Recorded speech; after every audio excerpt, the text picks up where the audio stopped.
Okay.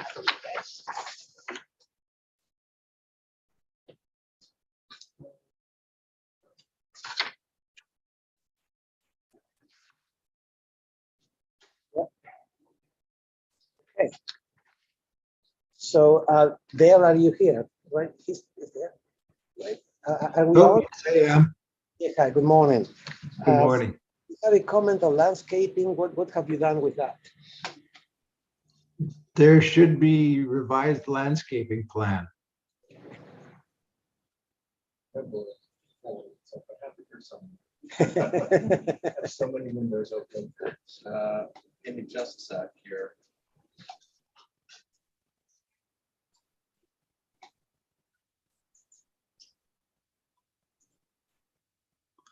Alex, is the meeting going to be in person again?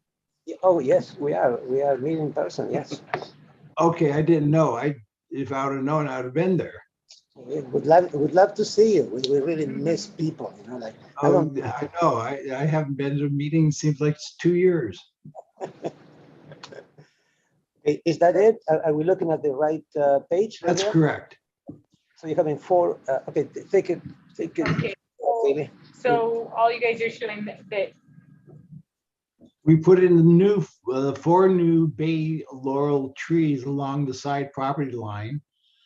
And yeah, it's right there as a screen from the adjoining neighbor and from the neighbor, you know, from our house down to the neighbor's house and vice versa. okay, so it's a little bit of splitting hairs, but our comment had been to add 24-inch box hedging, and the plan calls out 15-gallon. Was there a reason for that decision? No, that was an oversight on my part. I thought I heard 15 gallons. So Okay. Are we able to, it looks like the locations are fine because it's where the addition is, and I know there were some fruit trees beyond that area. Are we able to make a condition on our approval that they change it to 24? Okay, so we'll make that motion when we're in the official agenda, but I think it's acceptable if the applicant is okay with sizing them up to 24-inch. okay, just added my drawings to read 24-inch box. Yeah. Okay, Come back, it'll just be a condition on our final approval. Just make that's sure that very easy to do. Yeah. Okay, Thank good. you. All right. Can we take a recess now? You're working too hard. Thank you. Thank you, Dale.